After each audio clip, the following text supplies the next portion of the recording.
Bonjour, Bonjour, comment tu vas? je vais super et toi? Ça va, merci. Merci de m'accueillir chez toi dans ton atelier. Avec plaisir, bienvenue à toi. Tu fais des bijoux, Je fais des bijoux, je crée des orgonites. ok? On y reviendra tout à l'heure. Flore, Ouais. est-ce que tu peux te présenter? Oui, bien sûr. Alors bon, déjà merci pour Je t'en prie. l'invitation, pour la mise en lumière. Voilà, c'est Un toujours plaisir. chouette et sympa. Donc je m'appelle Flore Cuny, j'ai 38 ans. Mhm. Je suis thérapeute holistique. Ça fait une dizaine d'années, un peu moins de 10 ans que je suis engagée sur un chemin de développement personnel pour moi. Où j'ai transformé voilà, plusieurs étapes de ma vie. Et aujourd'hui, j'accompagne les personnes en fait à changer, à oser reprendre leur pouvoir pour transformer la vie et la vivre telle qu'ils la souhaitent et telle qu'ils ont envie de la créer. Mhm. Ouais, c'est chouette, Ouais. c'est un beau but en tout cas. Euh, Aujourd'hui, tu as plusieurs axes Ouais, de effectivement. travail, on va dire, sur les personnes. Moi, ce que j'ai envie de savoir, c'est quel a été le point de départ. Ok. Alors j'ai une histoire un peu compliquée, Mhm. particulière. J'ai eu une enfance voilà, un peu difficile où j'ai vécu certaines choses pas super agréables. Où j'ai eu la sensation de ne pas avoir été protégée. Et donc j'ai eu une vie, une adolescence où j'ai été complètement en crise, j'ai été dans les excès de toutes sortes, mais surtout dans un profond mal-être Mhm. euh, que euh, que j'expliquais pas, auquel j'avais besoin de réponses. Et si tu veux, j'ai tellement étouffé ça toute ma vie en rentrant dans le moule, en faisant finalement ce que l'on attendait de moi aujourd'hui avec le recul. Donc en fait, j'ai été flic. Voilà, je t'en ai parlé tout à l'heure. Donc j'ai été Mhm. flic dans la police nationale pendant près de 10 ans. Et arrivé à un peu plus de mi-parcours, j'ai fait un burn-out. En fait, il y a eu un événement dans ma vie professionnelle qui m'a conduit au burn-out et je pense que c'était la petite goutte d'eau qui a fait que j'étais en train de me noyer. Ça a entraîné une période de dépression d'un an sous laquelle j'étais sous traitement, Mhm. comme voilà, comme le médical le prodigue. Mhm. Et sur cette année-là, il s'est pas passé grand-chose en fait et j'ai pas cherché de solution. J'ai vu des psys, j'ai vu des psychiatres, mais personne ne m'a apporté de concret pour pouvoir passer d'un état à mon histoire. Mhm. Je l'avais compris et intégré, mais j'avais pas de solution pour aller vers le positif. Mhm. Et donc j'ai repris mon travail de flic pendant un an après ça, alors que je savais que j'en avais plus envie, que c'était plus aligné.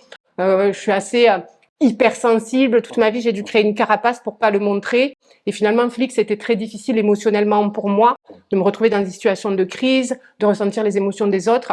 Et donc la dernière année a été très difficile puisque avec toutes ces perceptions, tous ces ressentis, c'était voilà. Et cette l'idée d'y aller à reculons, en fait, ça a été pendant un an. Et en fait, à la même époque, un an après, à la même date à peu près, un autre événement au travail qui fait qu'en fait, je dis là, c'est stop. Pour moi, il faut que voilà que ça s'arrête. Je rentre chez mes parents, je me mets en arrêt et je commence un petit travail un petit peu d'introspection. En 2013, j'avais déjà, par le biais d'amis de mon père, fait des soins énergétiques, libéré certains événements de ma Mhm. vie. Ok. Ça avait semé des graines ici et là. Et puis en 2014, fin 2014, j'ai eu 30 ans, j'ai fait quelques expériences qui m'ont ouverte à des perceptions. Et j'ai rencontré le père de mon fils. Et c'est au travers en fait de cette relation que j'ai réalisé à quel point je souffrais d'abandon, puisque dès que ça pouvait vaciller, je faisais ma valise, j'étais prête à m'en aller. Et en même temps, je sentais aussi que c'était la possibilité pour moi de vivre quelque chose d'équilibré. Et vraiment, là, je me suis dit, il faut que tu regardes en toi, ma cocotte, parce que tu peux pas, il finira par te virer. Tu peux pas au quotidien être toujours sur le départ par peur que ça marche pas finalement. Mhm. Et c'est ça qui a fait que j'avais déjà lu beaucoup de livres, mais pas mis en pratique, comme c'est le cas souvent. C'est ça, on a besoin de temps et de chemin. J'ai aussi longtemps attendu que les autres peut-être sauvent ma vie. À certains, voilà, je suis allée moi jusqu'au surendettement. J'ai vécu des choses très très. On parlait des limites et des extrêmes. Voilà, j'ai souvent été dans les extrêmes. Et donc aujourd'hui, pour moi, le challenge, c'est vraiment voilà de trouver cet équilibre-là. Et ça a été c'est ce truc de me voir en fait en conscience dire là tu souffres en fait il y a un problème là tu t'étais pas sécure dans ta relation et c'est là en fait où Vraiment, je me suis engagée sur moi, auto-hypnose, EFT, etc. Et j'ai commencé à me former, donc en 2015 avec l'EFT, qui est une méthode de libération émotionnelle qui prend ses racines dans la médecine chinoise, qui est un excellent outil. Puis le magnétisme, alors j'ai eu la chance, moi, d'être initiée aux énergies universelles par mon papa, qui est décédé aujourd'hui, mais qui m'a formée aux 2 premiers niveaux d'énergie universelle. Voilà, c'est quand même un beau symbole. Et ensuite, je me suis formée au magnétisme, un petit peu plus tard au Reiki, donc j'ai mes 3 degrés Reiki. Je me suis formée à la bioénergie avec Laurent Chanet sur Perpignan, qui est un excellent bioénergéticien. Je me suis formée aussi à la libération de la mémoire cellulaire, à tout ce qui est médiumnité sur les vies antérieures, et là, plus récemment, à la psychogénéalogie, et hier encore au Laoshi. L'idée pour moi, c'est qu'on a un bagage, on arrive tous avec un bagage qui n'est pas le même.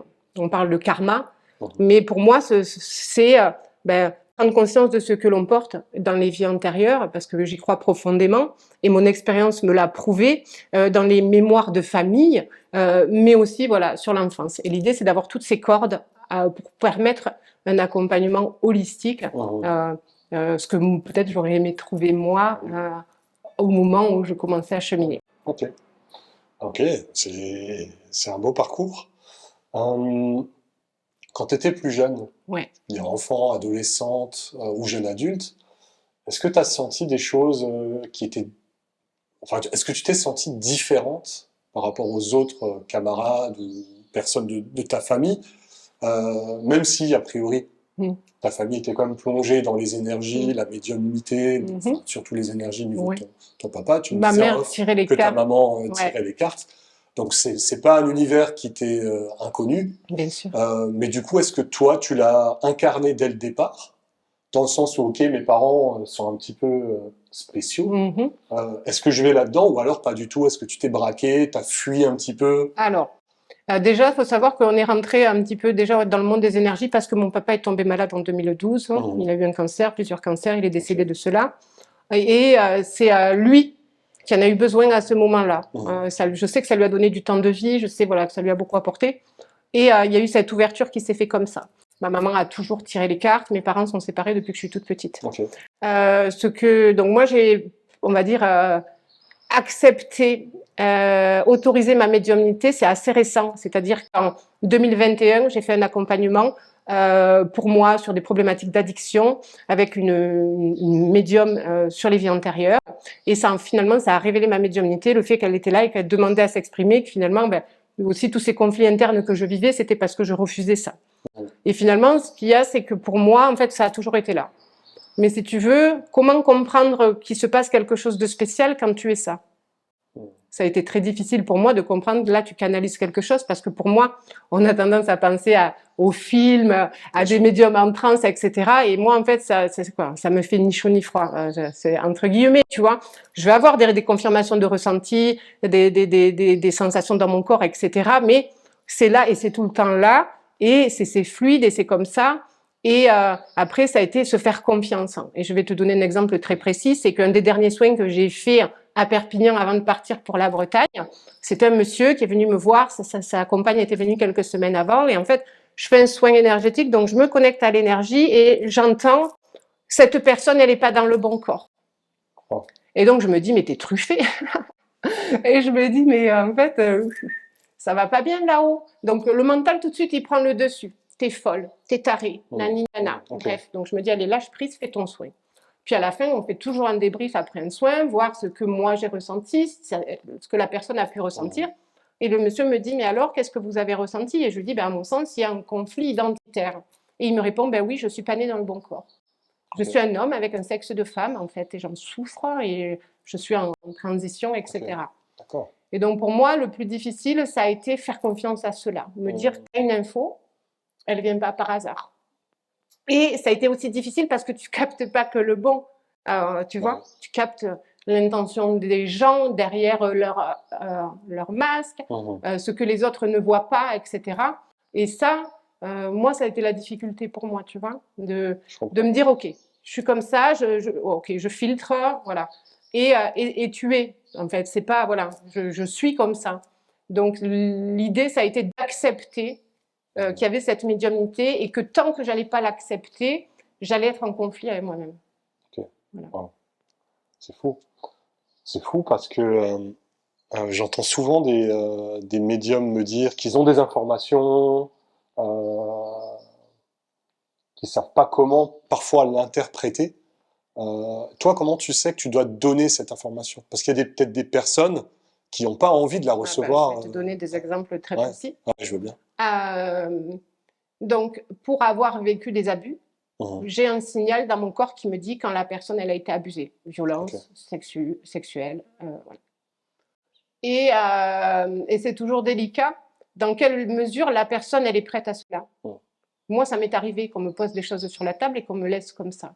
Bon, moi, j'ai une force, c'est-à-dire que j'ai tellement mangé que je me relève. Il y a une bûche, voilà, je la prends et on y va. Mais c'est pas le cas de tout le monde. On n'a pas tous cette même force de résilience.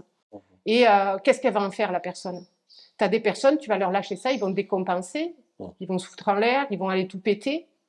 Moi, dans ces moments-là, je me suis retrouvée dans une colère noire. Et donc, voilà. Donc, mon idée, c'est est-ce que tout est bon à dire? Par contre, moi, je vais envoyer de l'énergie là où il y a besoin pour que l'information, elle fasse son chemin et qu'elle revienne au moment où la personne, elle sera apte à y faire face. Elle aura les outils, où elle sera entourée pour. Après, il y a des messages qui demandent à être passés. Par exemple, moi, on va me répéter. Et tant que j'aurais pas dit, on va me le répéter. Un exemple, je suis avec une dame en séance et on me répète doudou, doudou, doudou, doudou. Et je dis ouais, et je suis là, je suis un peu gênée. Je me dis doudou, qu'est-ce que je vais lui dire à la dame, doudou? Et donc je lui dis mais ben, vous avez un doudou? Et elle me dit oui. Ah, je dis ben ok, objet thérapeutique. Donc ça passe par c'est votre outil de guérison. Et donc et puis après ça s'arrête. Mais si je vais pas le dire, je vais l'entendre en boucle en fait. Voilà. Tu le perçois comment? C'est une voix perceptible comme aujourd'hui, enfin comme maintenant je te parle, ou c'est plus subtil et... Alors ça se passe là. Ok. Ok. Ça se passe là. Et mon fils me dit souvent mais comment tu sais ce que je voulais? Et en fait ça m'apparaît là. C'est comme si j'avais un plan là et il m'apparaît des images, il m'apparaît des... Et voilà, ce que je vais entendre, on va dire.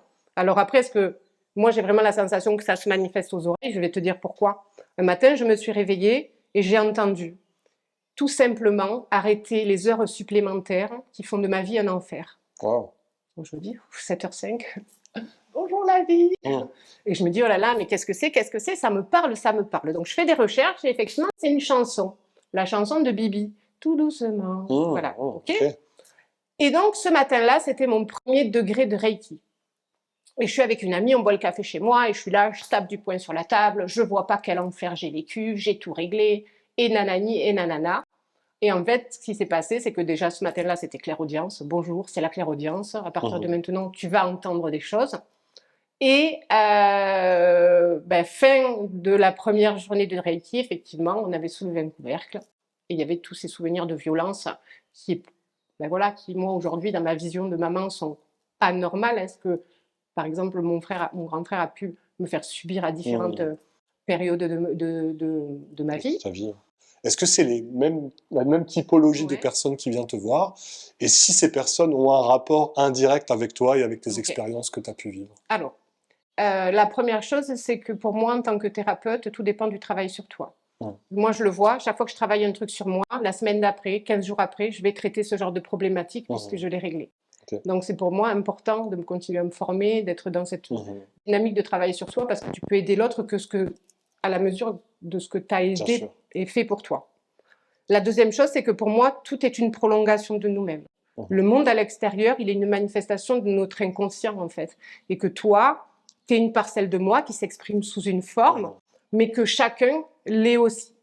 Et donc, l'autre, il peut à la fois me montrer ce que je veux pas voir, venir m'appuyer sur des choses que, ok, c'est ça, c'est voilà. Et pour moi, l'autre, c'est toujours un instrument de l'univers. J'ai souvent des gens qui me disent « Ah, et ça, tu pourrais faire ça ?» Et je le vois toujours comme un message de là-haut sur quelque chose que j'ai peut-être pas voulu entendre, sur une médite, sur une canalisation, où là, on vient me choper dans la matière en me disant « Regarde, là, tu devrais mettre ton attention ici. » Et donc voilà, donc ça matche comme ça. Et pour moi, il y a vraiment ce lien de, par exemple, j'ai travaillé il y a quelques mois sur le deuil et j'ai eu d'autres personnes que j'ai aidées pour des deuils. Mhm. Et voilà, il y a vraiment ce lien Ok. qui est très lié. Sur une semaine, 15 jours, tu vas avoir plus ou moins les mêmes problématiques. Après, c'est tout type de personnes. Mhm. J'ai accompagné des enfants avec l'EFT, j'ai des ados, hein, récemment j'ai accompagné des ados, et puis ça peut aller jusqu'à des personnes en retraite Mhm. qui éprouvent le besoin de travailler sur elles.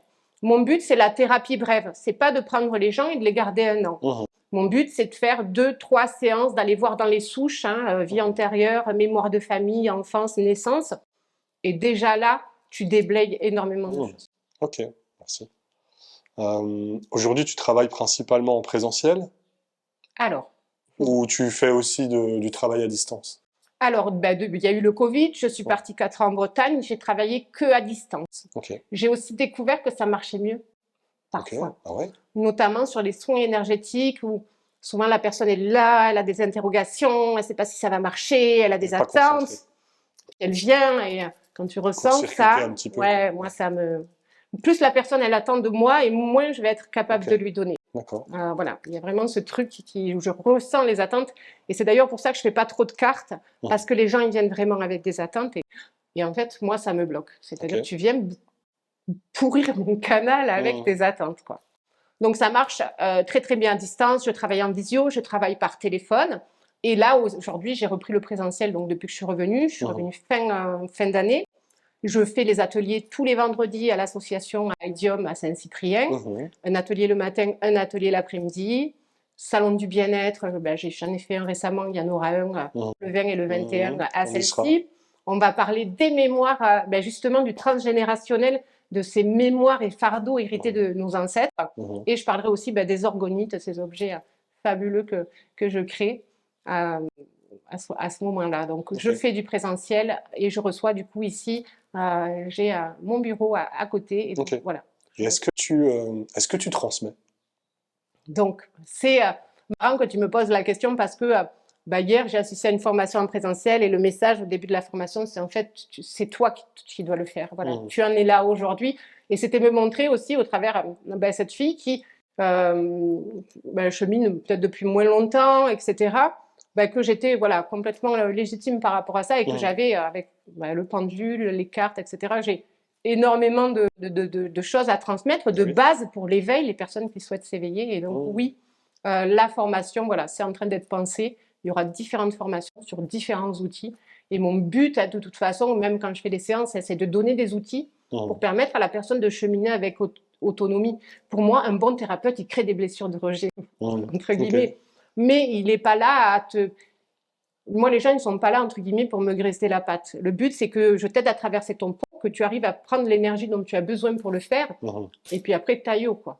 Ok. Ok, intéressant.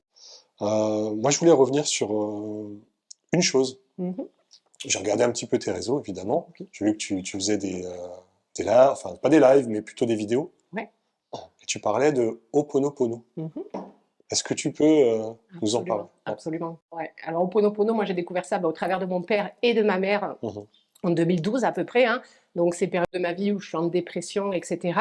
Et c'est marrant parce qu'à ce moment-là, j'ai fréquenté un Tahitien Ok. euh, qui, vraiment des îles, quoi, cheveux longs, Ouais. tatoués, très grands, D'accord. etc. Et donc, je me disais... Et puis, en fait, lui connaissait Ho'oponopono, mais bon, visiblement, on n'était pas là pour ça. Et donc, Ho'oponopono, j'ai connu comme ça. J'avais commencé d'ailleurs à faire un travail parce que moi, j'attirais des pervers narcissiques et Ok. des mecs violents. Ok. Forcément, j'ai connu la violence dans mon enfance et donc je vais vers ce que je connais. Moi, le premier mec avec qui j'étais, il sortait de prison, j'avais 16 ans, il en avait 23. Je suis tombée enceinte tout de suite, bon, etc. J'ai fait des choix qui me semblaient justes pour moi à ce Mhm. moment-là. Mais j'ai enchaîné ces relations, ces mecs alcooliques, ces mecs violents, dont un qui faisait des combats dans les cages, Ok. voilà, qui m'appelait 150 fois la nuit, qui m'a pourri ma vie, etc. Et en fait, j'étais dans ce schéma-là. Et j'attirais aussi des mecs pas libres. Je m'amourachais pour des mecs où la femme était enceinte. Ok. Je m'amourachais pour le mec qui était marié. Et en fait, je me suis dit non, quoi. Parce que déjà, ça me faisait souffrir, parce que tu es toujours dans une quête de l'amour impossible, ah là là. Mhm. Voilà, le monde est trop cruel, mais finalement, tu crées ton petit bordel. Hein. Et donc, Ho'oponopono, moi, je l'avais pris pour ça. J'avais commencé à faire un travail pour libérer l'affectif. Le Ho'oponopono, c'est une méthode de guérison ancestrale hawaïenne. Ok. À l'époque, c'était un rituel de pardon et de réconciliation qui se pratiquait dans les tribus. Mhm. Les enseignements étaient transmis oralement. Il y a très, très peu de traces. Il y a un livre qui s'appelle Le couronnement de la conscience qui parle de ce Ho'oponopono ancien. Aujourd'hui, il est modernisé avec la répétition de ces 4 mots. Je suis désolé, pardon, merci, je t'aime. Et en gros, Ho'oponopono, c'est une méthode psycho-énergétique qui va te permettre de libérer tes mémoires qui créent des problèmes dans ta vie. Dans l'idée que si tu vis une difficulté, c'est qu'il y a une croyance limitante en toi à l'origine de cela. Et en nettoyant cette programmation, tu vas t'élever au-dessus. Ok. Et Ho'oponopono te permet de pacifier l'esprit, de nettoyer des situations. Et moi, j'avais fait comme ça. Et donc, en 2012, je fais ce travail avec un livre de Luc Baudin, Ho'oponopono, le blanc, là, un petit livre blanc, Ok. de Jouvence, qui est assez connu. Et donc, je fais quelques exercices comme ça. Et 2013 arrive et je me rends compte que j'attire un autre type de mec. Alors, ils sont toujours maqués. C'est dur, hein, mais ils sont plus violents, d'accord. Ok. Donc, je suis sortie du côté violence quand même, voilà. Et mais toujours un problème quand même. Ah oui. Voilà. Et donc, si tu veux, moi, Ho'oponopono, ça m'a servi à plusieurs reprises à faire ce travail-là, jusqu'à ce que je rencontre Patrice, qui est pas violent, quoi. Voilà. Ok. Ça me rassure. Ouais, voilà. Et donc, Ho'oponopono, on peut l'appliquer au quotidien pour accéder à certains niveaux d'évolution intérieure, mais aussi pour pacifier tes conflits, toujours dans cette idée que tes pensées créent ta réalité. Si tu as des pensées harmonieuses, ta réalité est harmonieuse. Mhm. Si tu as des pensées merdiques, ta réalité est merdique. Mais si ta programmation de base, ce qu'on disait ce matin, ta programmation de base, c'est tes vies antérieures, ce qu'a vécu ta famille, tes lignées, 7 ou 8 au-dessus de générations, et ce que toi, tu as vécu dans l'enfance et dans le ventre de ta mère. Et ça, c'est ton bagage. Et avec ça, tu vas créer la vie que... Alors, on part pas tous sur le même pied d'égalité, tu vois. Et donc, Ho'oponopono te permet d'aller travailler sur ces mémoires-là. D'accord. Pour trouver la paix. C'est un processus de paix intérieure. Ok. C'est une méthode de vie. Ouais, Comme un peu les 4 accords Toltec. Ouais, c'est plus une philosophie de vie pour moi, en tout cas. Et moi, je me sens très proche de cela. Ok. Tu répètes les 4 mots? Ouais, absolument. Alors, c'est je t'aime, je suis désolée, pardonne-moi, merci. On les connaît aussi dans l'ordre je suis désolée, pardon, merci, je t'aime. Personnellement, il y a plusieurs écoles. Il y a Luc Baudin, Alien Williamson qui écrivent sur le sujet. Chacun, pour moi, tout marche. J'ai essayé tous les ordres, tout marche. J'ai essayé les techniques du verre d'eau.